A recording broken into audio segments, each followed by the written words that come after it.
23rd chapter verse number 12। यह अध्याय का शीर्षक है पृथु महाराज का भगवत धाम गमन। बहुत महत्वपूर्ण विषय वस्तु पर चर्चा हो रही। छिन्नाधिधीर्गतिमात्मा गतिरनरीह तस्तैज छिन्दन् नन्दन्ति वयेनैन तावन् योगगतिर्भिर्रतिरप्रमत्तो यावद्गदाग्रज कथासु रतिना कुर्यात्। इसमें बता रहे हैं शब्दार्थ दोहराएंगे। छिन्ना पृथक होकर, अन्यधी जीवन के अन्य बोध, देहात्म बुद्धि, अधिगत पूर्ण आश्वस्त होकर, आत्मगति ही आध्यात्मिक जीवन का चरम लक्ष्य, निरीह इच्छा रहित तथा उसे तत्यजे त्याग दिया, अछिन्नत काट दिया था, इदम यह वायुनेन ज्ञान से, एन जिससे, तावत तब तक, न कभी नहीं, योगगति भी योग पद्धति का अभ्यास, यति ही अभ्यास करने वाला, अप्रमत्तः बिना किसी भ्रम के, यावत जब तक, गदाग्रज कृष्ण का कथासु शब्द, रतिम आकर्षण, न कभी नहीं, कुर्यात इसे करो। अनुवाद तथा तात्पर्य कृष्ण कृपा मूर्ति अभय चरणारविंद भक्तिवेदांत स्वामी श्रील प्रभुपाद जी के द्वारा। कृपया मेरे पीछे दोहराइए। जब महाराज पृथु देहात्म बुद्धि से पूर्ण रूप से मुक्त हो गए तो उन्होंने भगवान श्री कृष्ण को परमात्मा रूप में प्रत्येक के हृदय में स्थित देखा।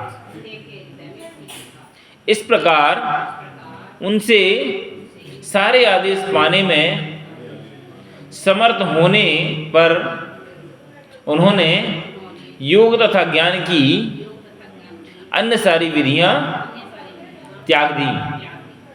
ज्ञान तथा योग की सिद्धियों में भी अधिक रुचि नहीं रह गई,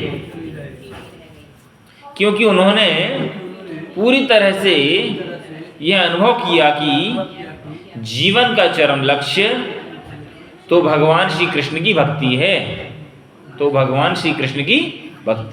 और जब तक योगी तथा ज्ञानी कृष्ण कथा के प्रति आकृष्ट नहीं होते, संसार संबंधी उनके सारे भ्रम मोह कभी भी दूर नहीं हो सकते। बहुत महत्वपूर्ण अनुवाद तात्पर्य है ना। तात्पर्य में प्रभुपाद जी लिख रहे हैं, ध्यान से सुनेंगे। जब तक मनुष्य देहात्म बुद्धि में अत्यधिक लीन रहता है तब तक वह आत्म साक्षात्कार की अनेकानेक विधियों में रुचि लेता रहता है, यथा योग विधि, ये चिंतन इत्यादि। किंतु जब मनुष्य समझ लेता है कि वह जीवन का परम लक्ष्य भगवान श्री कृष्ण तक पहुंचना है तो वह अपने हृदय के भीतर भगवान का अनुभव करने लगता है और कृष्ण भावनामृत में स्थित प्रत्येक व्यक्ति की सहायता करने लगता है। तो महत्वपूर्ण है कि हम भक्ति का अनुभव करेंगे तो प्रचार स्वाभाविक रूप से होता है, स्वाभाविक प्रक्रिया है ना। जब हमें उसका अनुशीलन करने लगते हैं, जब आत्मानुभूति होने लगती है तो प्रचार स्वाभाविक होता है। अलग से करने की आवश्यकता नहीं है, मतलब अलग से एक्स्ट्रा एंडेवर नहीं। जो भक्ति का अनुभव आनंद लेता है तो अपने आप से वो अपने आचरण के माध्यम से उद्भूत होता है। और ये वास्तव में जीवन की पूर्णता भगवान श्री कृष्ण के विषय में सुनने की प्रवृत्ति पर निर्भर करती है। बहुत महत्वपूर्ण है, क्योंकि जीवन की सफलता वही है, बोलते हैं ना, भागवतम में एक जगह बता रहे हैं ना, धर्मासुनिष्ठिता पुंसा विश्वक्षेन कथा सुया ना उत्पादित यदि रतिम श्रम एवा ही केवलम, है ना। यदि कोई भी कार्यकलाप, हम जो डिवोशनल सर्विस, जो एक्टिविटीज़ कर रहे हैं, यदि भगवान की कथा में रुचि उत्पन्न नहीं कर रहा है, भगवान की कथा में, श्रवण में, भगवान के नाम में, तो क्या है वो? श्रम एवा ही केवलम, श्रम ही है वो। श्रम में क्या होता है? पैसा, समय भी जाता है और ऊर्जा भी जाती है। इसलिए ये ध्यान में रखना आवश्यक है।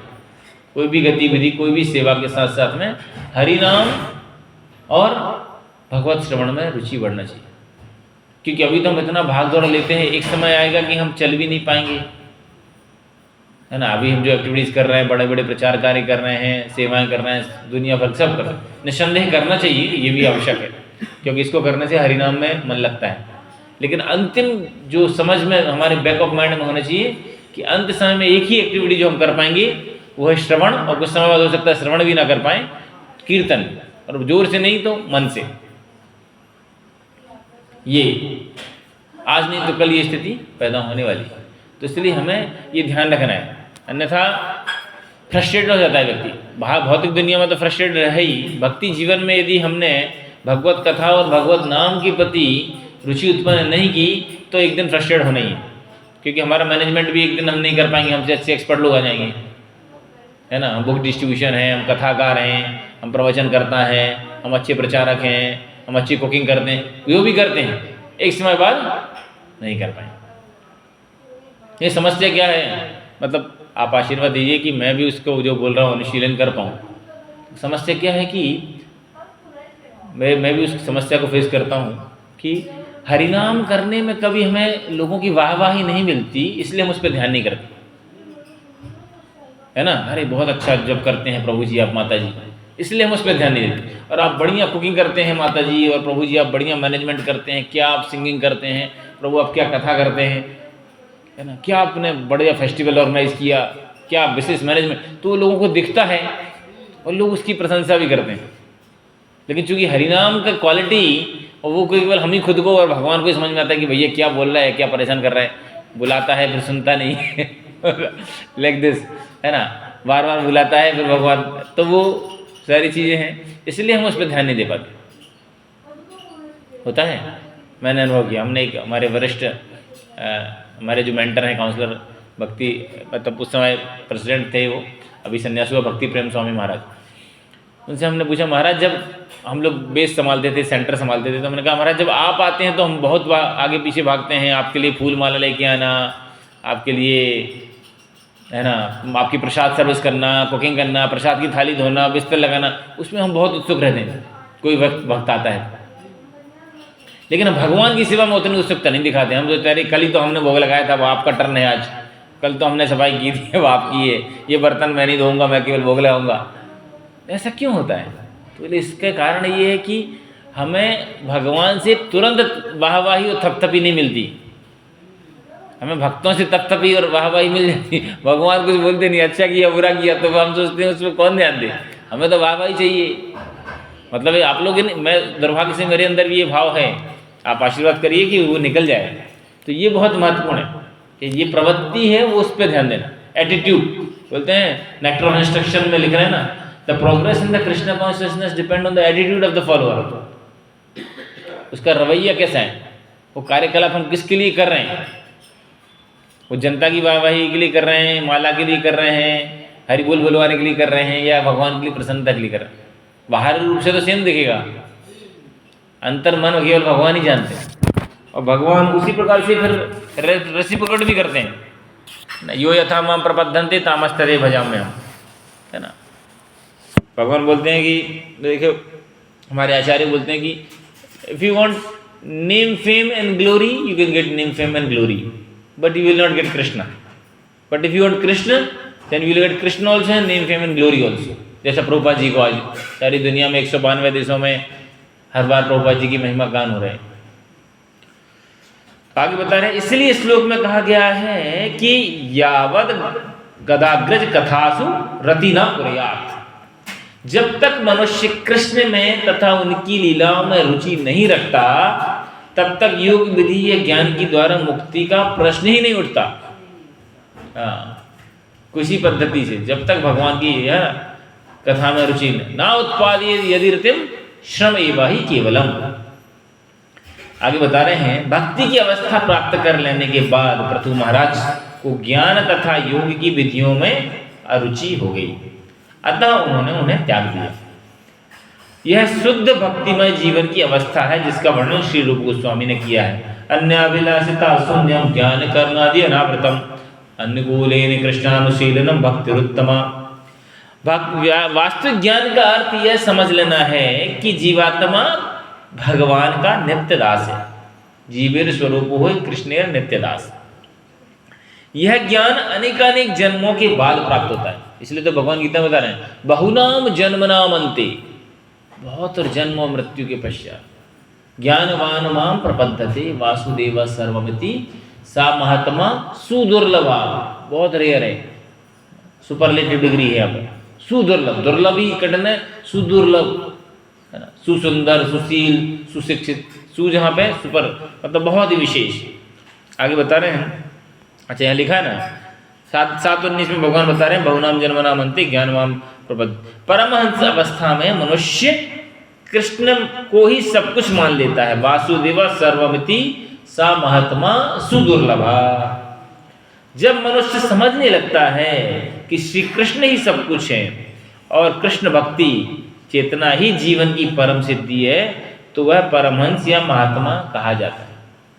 प्रभुपाद जी भगवद गीता में जब श्लोक है महात्मानस्तु माम पार्था, तो वहाँ प्रभुपाद लिख रहे हैं कि महात्मा कोई रबर स्टाम्प नहीं है कि लोग रबर का ठप्पा लगा दिए, ये महात्मा वो महात्मा। दुनिया में भारतवर्ष में बहुत सारे महात्मा, बहुत सारे भगवान है ना। प्रभुपाद जी जब विदेश गए तो एक रिपोर्टर ने पूछा, Swami ji are you God, are you God?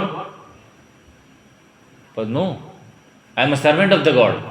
फिर एक कदम आगे बढ़े, फिर रुक गए, बोले no, I am trying to become servant of the God. मैं भगवान का सेवक बनने का प्रयास कर रहा हूँ। तो रिपोर्टर क्या बोला, स्वामी जी पहली बार भारत से कोई भगवान का सेवक आया है, अभी तक तो भगवान ही आते थे। इतने भगवान आते भारत से, है ना, नाम तो क्या बताना, आप भी जानते हैं। तो प्रभुपाद बताते थे, India is the factory of God, है ना। बहुत सारे भगवान हैं जो पैदा होते हैं भारत में, है ना, फिर परेशान होते हैं, व्हील चेयर पर रहते हैं, चले जाते हैं, claiming themselves as a god. बोले अपना दांत का दर्द ठीक नहीं कर पा रहे हैं, अपने आप को भगवान क्लेम कर रहे हैं। इधर भी होंगे, है ना, आसपास काफ़ी जगह तीर्थ स्थानों में तो बहुत सारे भगवान मिलते हैं, हमको भी काफ़ी लोग मिले, है ना। तो इस प्रकार से, लेकिन यहाँ बता रहे हैं कि महात्मा कौन है? महात्मानस्तु माम पार्थम देवीम प्रकृतिमाश्रितम्, जिसने भगवान की देवी प्रकृति की शरण ले रखी है वो महात्मा है।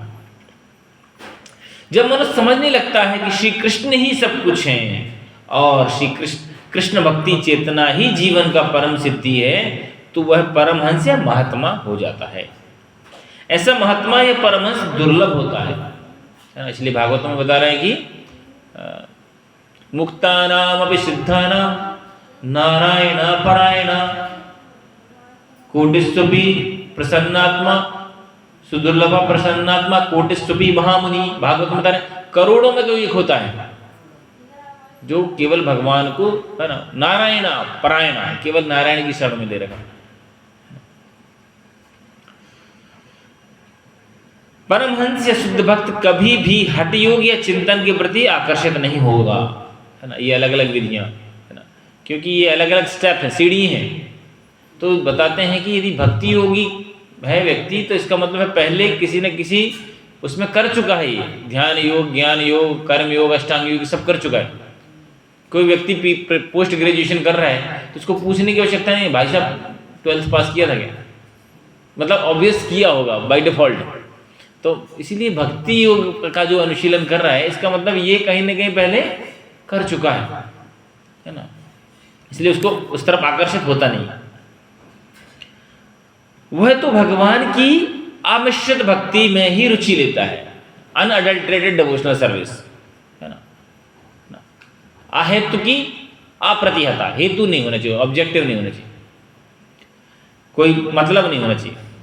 लेकिन भगवान की इतनी कृपा है कि यदि कोई किसी मतलब से भी आता है, यदि प्रमाणिकता से प्रमाणिक निर्देशन में भक्ति करता है तो उसकी चेतना शुद्ध होने लगती है। देखते हैं बहुत सारे लोग हैं अल्टरे मोटिव से आते हैं, अलग अलग धनम जन्म सुंदरी, बहुत सारे नेम फेम ग्लोरी, जैसे कृष्ण सर्वा कर सकें इस्कॉन भी सर्वा कर सकें, अलग अलग उद्देश्य से लोग आते हैं। लेकिन जिस प्रकार ध्रुव महाराज शुद्ध हो गए, ध्रुव महाराज भी दूसरे उद्देश्य से आए थे, तो हम भी पहली बात तो कोई कामना नहीं करनी चाहिए बता रहे हैं, लेकिन फिर भी करना है तो कृष्ण से ही करना है। अकाम सर्व कामो बा मोक्ष काम उदारधि तीव्रेण भक्ति योगेन यजेता पुरुषा परम। अकाम कोई भी कामना नहीं हो, सर्व काम होगा और दूसरी कोई भी कामना भी हो, मोक्ष की भी कामना हो तो भी यजेता पुरुषा परम, परम पुरुष कृष्ण की ही आराधना करनी। रो भी कैसे, ढीले पूले करके काम चलेगा नहीं। तीव्रेण भक्ति योगेन, देखते ना हिप्पीज के जीवन में परिवर्तन क्यों हुआ, प्रभुपाद जी का समय था और बहुत ज़्यादा उन्होंने तीव्रता पूर्ण भक्ति की, इसलिए जीवन में परिवर्तन। आगे बता रहे हैं, इन विधियों का पूर्व अभ्यस्त व्यक्ति कभी कभी भक्ति के साथ साथ ज्ञान तथा योग में भी अभ्यास करता है, किंतु ज्यों ही वह आमिश्रित भक्ति की अवस्था को प्राप्त होता है, वह आत्म साक्षात्कार की अन्य समस्त विधियों को त्याग देता है। तो शुरू में हो सकता है वो ज्ञान का अनुशीलन भी करे साथ साथ में, लेकिन जय जगन्नाथ बलदेव भैया की, तो अनुशीलन करते करते फिर एक उस अवस्था में पहुंच जाता है तो उसको बाकी चीजों को छोड़ देता है, अनअडल्ट्रेटेड। दूसरे शब्दों में मनुष्य जब एक बार श्री कृष्ण को सुस्पष्ट रूप से चरम लक्ष्य समझ लेता है, वह ज्ञान प्राप्त करने के लिए योग तथा चिंतन की विधियों से मुख मोड़ लेता है। बहुत महत्वपूर्ण, प्रभुपाद जी ने बार बार फोकस किया कि हमें केवल भक्ति हो, अलग से कुछ अलग से ज्ञान उसका अभ्यास करने की आवश्यकता नहीं। हाँ, बेसिक ज्ञान तो थोड़ा बहुत चाहिए, है ना, धर्म के नियमों 4 नियमों का पालन, 16 माला नियम कैसे करते हैं, भोग कैसे लगाते हैं, ये सब तो ज्ञान चाहिए, लेकिन अलग से कुछ अनुशीलन करने की आवश्यकता नहीं। विशेष तौर से अलग अलग बहुशास्त्र बहुवाक्य चित्त भ्रमे होई, इसलिए हम बताते हैं अलग अलग बहुत सारे आचार्यों की कमेंट्रीज, और ये यदि गुरु का निर्देश है तो ठीक है, ये तो प्रभुपाद जी ने जितना दिया है हमारे जीवन के लिए पर्याप्त है। हमारा जो स्पीड है तो उसके लिए सर प्रभुपाद ने पर्याप्त दिया है। तो यहाँ बता रहे इसलिए कि अलग अलग पद्धतियों की तरफ जाने की आवश्यकता नहीं योग, इसलिए क्योंकि गीता में भगवान स्वयं बोले ना कि भक्त्या माम अभिजानाति, है ना, भक्ति ही मुझे जानता है। वहाँ नहीं बोले योगी नाम अपि जानाति, ज्ञानी नाम अपि जानाति, कर्मी नाम अपि जानाति। तो महत्वपूर्ण है पृथु महाराज का अनुशीलन करते हुए, है ना, और आगे भी देख रहे हैं कि भगवान की कृपा प्राप्त करने के उपरांत भी आगे पृथु महाराज जो है वो भक्तों के संग की आकांक्षा कर रहे हैं। कितना महत्वपूर्ण है, देखेंगे पूरे भागवत प्रसंग में जहाँ जहाँ देखेंगे जितने वरिष्ठ भक्त हुए हैं, उन्नत भक्त हुए, सबने भक्तों के संग की आकांक्षा की है, क्योंकि जिनको नहीं मिल रहा है उनको वो समझ सकते हैं, या जो मिलने के बाद हम उसकी वैल्यू नहीं करते वो चली जाती है, तब उसका समझ में आता है। डिवोटी एसोसिएशन सबसे महत्वपूर्ण चीज़ है, उन्नत भक्तों का संग, और उसके कारण से फिर बाकी ये सारी चीज़ें अपने आप स्वतः ही हम सब देख रहे हैं। हम सबके जीवन में परिवर्तन इसलिए हुआ कि हमें कुछ ऐसे भक्त जो भागवत के अनुसार अनुशीलन करने वाले, क्योंकि भागवत तो कथा पहले भी सुनी थी, बहुत जगह हो भी रही है ना, हजारों लोग लाखों लोग पंडाल में आ रहे हैं, है ना, लेकिन परिवर्तन कब होता है, जब हम खुद देखते हैं किसी व्यक्ति के जीवन में कि वो व्यक्ति उस भागवत के अनुसार जीवन जी रहा है या जीने का प्रयास भी कर रहा है ना, संघर्ष कर रहा है उस रास्ते में, वो प्रेरणा देती है। तो हम बहुत सौभाग्यशाली हैं कि श्री प्रभुपाद जी का हमारे जीवन में विशेष योगदान है। सारे आचार्यों में प्रभुपाद जी का विशेष योगदान है। क्यों? क्योंकि भक्ति के 3 सिद्धांत जो हैं, संबंध, अभिधेय और प्रयोजन, है ना, जानते हैं, सब सुना है। संबंध क्या है? हाँ, संबंध है, संबंध तत्व है वो मदन मोहन जी का। संबंध है कि जीविर, यहाँ पर चर्चा की, जीविर स्वरूप है कृष्ण नित्यदास, जीव का भगवान की सेवा करना, ये हमारा मतलब हम उनके सेवक ही, हमारा संबंध पता चल गया। प्रयोजन क्या है कि शाश्वत रूप से भगवान की सेवा करना, है ना, भगवान की प्रेममय सेवा करना, ये प्रयोजन हो गया। लेकिन अभिधेय क्या है? अभिधेय क्या तरीका है, क्या पद्धति है जिसके माध्यम से वो हम संबंध को स्थापित कर सकें। तो इसलिए शास्त्र में और बहुत सारे आचार्यों ने संबंध ज्ञान दिया है, प्रयोजन का भी चर्चा किया है। लेकिन हम जैसे बद्ध जीव के लिए वो अभिधेय जो है वो प्रभुपाद जी ने स्थापित किया इस्कॉन बना के, क्योंकि इस्कॉन नहीं होता तो पता नहीं, मैं तो खैर एटलीस्ट नहीं कर पा रहा होता, हो सकता है आप लोगों में से कोई कर रहे होते प्रामाणिकता से भक्ति। तो वो सबसे महत्वपूर्ण इसलिए कि प्रभुपाद जी ने वो एक सामान्य जीव भी, जो बद्ध जीव है, जो अनर्थों से युक्त है, वो भी अपने संबंध को जान सकता है और संबंध को पुनर्स्थापित कर सकता है। उसके लिए स्वामी प्रभुपाद जी ने ये संस्था बनाई। तो ये बहुत बड़ी जिम्मेवारी है हम सब की कि एटलीस्ट जो मिला है उसको आगे बढ़ा। प्रभुपाद जी वही बोले जाने के पूर्व अपने शिष्यों को कि मैंने इसको बढ़ाओ, इस आंदोलन को बढ़ाओ, इसका विस्तार करो, लेकिन यदि नहीं कर सकते तो कम से कम जितना दिया है उसको संभाल के रखो। तो ये बहुत महत्वपूर्ण है। इससे हमें ये शिक्षा है कि भाई पहले तो खुद करेंगे, है ना, जन्म सार्थक करे परोपकार, है कि नहीं। हम खुद ही खांस रहे हैं और बोल रहे हैं भाई साहब ये दवाई खाओ ठीक हो जाओगे। बोले भैया तुम ही खुद ही खांस रहे हो, ये माला पकड़ो chant Hare Krishna be happy. हम तो हैप्पी नहीं हो पाए, 20 साल में हो सकता है आप ही हो जाओ। बोलेगा भैया यार तो पहले खुद करो, है ना, समझ में रहे। तो हमारे आचरण में खुद समझ में आना चाहिए कुछ परिवर्तन हो रहा है क्या, तब हम प्रचार कर पाएंगे। हमारा एकदम तो नहीं होगा, लेकिन हमारे फिर भी काम, क्रोध, ईर्ष्या, लोभ, मद, मत्सर कुछ कम हो रहे हैं, तब हम दूसरों के कहने के अधिकारी भी हैं। तो भागवत के हिसाब से तो सुखदेव गोस्वामी के अनुसार तो हम, मेरे जैसे व्यक्ति तो अधिकार नहीं है भागवत में इसमें बैठ के प्रवचन करने का, क्योंकि प्रभुपाद जी के अनुयायियों ने आदेश दिया है। तो इसलिए कुछ प्रयास किया बोलने में कुछ त्रुटि हुई हो तो क्षमा करें। बेसिकली ये जो मैं बोल रहा हूँ आप लोग आशीर्वाद करिए। आप लोग तीर्थ क्षेत्र में हैं, भगवान की सेवा में लगे हुए हैं, तो निस्संदेह भगवान की विशेष कृपा है। तो आशीर्वाद करिए कि मैं इसका अनुशीलन कर पाऊँ और प्रचार प्रसार भी कर पाऊँ। श्री प्रभुपाद की, ग्रंथराज श्रीमद् भागवतम की। किसी का कोई क्वेश्चन कमेंट है ऐड कर सकते हैं। हरे कृष्ण।